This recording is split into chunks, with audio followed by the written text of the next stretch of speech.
Africa is neither a beggar nor a battleground.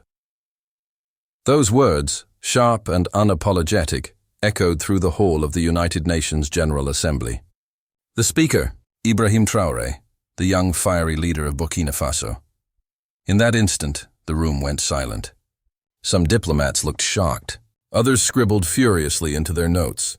Cameras zoomed in, and for the first time in years, an African leader wasn't ignored. He was heard. But what happened next might change the way the world sees Africa, forever. For decades, African leaders have stood on this same stage, repeating promises of development, stability, and cooperation. And for decades, the seats in front of them remained half empty. As Western powers whispered among themselves, checking their phones, treating Africa's voice like background noise. Yet Traoré wasn't here to play along with this tired ritual. He wasn't here to beg for aid or politely thank donors. No, he came with a message that cut deep into the very foundation of the global order. And here's the twist. What he said next would not only silence the room but also send shockwaves far beyond the walls of the UN. Traoré started by laying out Africa's reality, but in a way no leader had dared to before. He looked straight at the representatives of the wealthiest nations and declared, "You drain our resources while presenting aid as generosity." The words hung in the air. It wasn't just criticism, it was an accusation. He wasn't talking about history alone. He was pointing directly at the present. For years, Africa has exported gold, oil, uranium, and countless other resources that fuel Western economies. But in return, trickle-down aid, loans wrapped in conditions, and endless lectures about democracy and reform. Most leaders dance around these truths, afraid of backlash. But Traoré, he didn't hold back. He demanded real respect for Africa's sovereignty, and he called for something that had been ignored for far too long. A permanent African seat on the United Nations Security Council. Think about it. A continent of 1.4 billion people, 54 countries, and some of the fastest-growing economies in the world, yet no permanent seat at the table where global power is decided. China has one. Russia has one. The US, the UK, France, they all hold permanent seats. But Africa, silence. And here's where the suspense builds. Traoré didn't just ask politely. He challenged the entire legitimacy of the UN, asking, what kind of world order excludes a whole continent? Then came the bombshell. Traoré accused global powers of maintaining a system of neo-colonialism, a system where Africa is supposedly helped, but in reality controlled. Aid that comes with political strings, investments that benefit foreign corporations more than local people. Security alliances that station foreign troops on African soil, while undermining sovereignty. And just when everyone thought he might step back, soften his words or apologize, he doubled down. UN officials, and even some African diplomats, whispered that Traoré should reconsider his tone. They urged him to smooth his language, to avoid a diplomatic crisis. But instead of backing off, Traoré leaned forward into the microphone and said something that froze the room. Africa will no longer accept being treated as a second-class continent.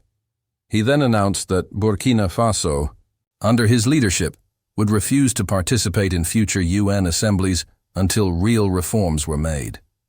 Imagine that for a moment. A leader of a small West African country, standing in front of the most powerful nations on earth, telling them, "We don't need this stage if it refuses to respect us." That line wasn't just political. It was personal, it was historical, and it was dangerous. Because challenging the global order comes with consequences. The immediate reaction? Western diplomats shifted uncomfortably. Some looked offended. Others laughed nervously, unsure whether to dismiss him or take him seriously. UN officials, caught off guard, tried to downplay the moment. And global media outlets like CNN and BBC, their coverage was almost non-existent, burying the speech as if it were just another routine statement. But here's the irony. While Western media tried to silence the message, African media and social platforms amplified it. Clips of Traoré's speech spread like wildfire across TikTok, YouTube, and Twitter. Young Africans in Lagos, Dakar, Nairobi, and Johannesburg flooded timelines with reactions. Some called him reckless. Others called him brave. But almost everyone agreed. He had spoken words that many were too afraid to say. And here's where the story takes another twist. Traoré's bold stand inspired conversations across Africa. Politicians in other countries started mentioning UN reform. Pan-African movements found new energy. Even ordinary citizens, students, workers, farmers began asking, if Burkina Faso can stand up to the UN, why not us? Russia and China quickly praised the speech, calling it a courageous act against Western hypocrisy. And that sparked more speculation. Was Traoré positioning Africa to align with new powers? Was this the start of a global realignment? Here's the suspense moment. Could one speech from a young leader of a landlocked nation reshape Africa's future alliances? Now let's step back for a moment and put this in perspective. Burkina Faso is not a large country. It doesn't have the military power of Nigeria, the population of Ethiopia, or the global recognition of South Africa. But what it does have is a leader unafraid of confrontation. And history teaches us something. Sometimes, one voice at the right moment can trigger a wave that cannot be stopped. Think of Thomas Sankara in the 1980s. He was also from Burkina Faso, and he too spoke against imperialism, against debt, against dependency. His speeches still inspire Africans decades later. Now, Ibrahim Traoré is being compared to Sankara, not because their words are identical, but because their courage comes from the same place. A refusal to bow down. As the hours passed after the speech, reactions continued to pour in. African students in Europe began organizing watch parties of the speech. Activists demanded their governments support Traoré's call for UN reform. Hashtags like Never Africa deserves a seat and not Traoré UN speech trended across multiple platforms. Meanwhile, Western analysts called him radical, dangerous, even ungrateful. One commentator on a major European channel asked, "How can a country dependent on foreign aid lecture the world about sovereignty?" But here's where Traoré's brilliance lies. By flipping the narrative, by calling aid exploitation, he turned the accusation on its head. He reminded the world that dependence is not Africa's weakness. It is the West's strategy. And this is why the speech matters, because it's not just about Burkina Faso. It's about Africa's voice. For too long, Africa has been treated as a playground for foreign powers, whether it's France, the US, China, or Russia. But Traoré's words suggest a different future, one where Africa sets the terms, demands respect, and refuses to be invisible. Suspense moment. But the real question is, will this boldness spread across the continent? Or will Traoré be isolated, punished, and silenced like Sankara once was? Now let's fast forward. What happens if other leaders join Traoré?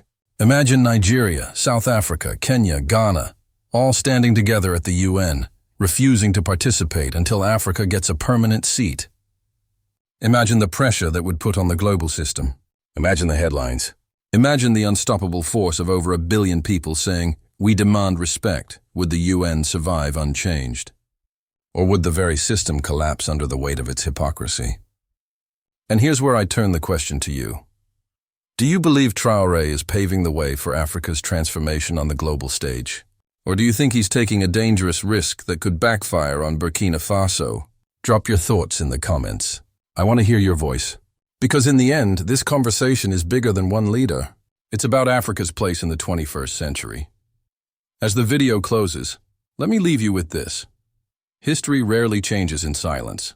It changes with words that disturb, challenge, and inspire. And on that day at the UN, Ibrahim Traoré spoke words that cannot be forgotten. Africa's time of silence is over. And if you thought this speech was bold, wait until you see what comes next.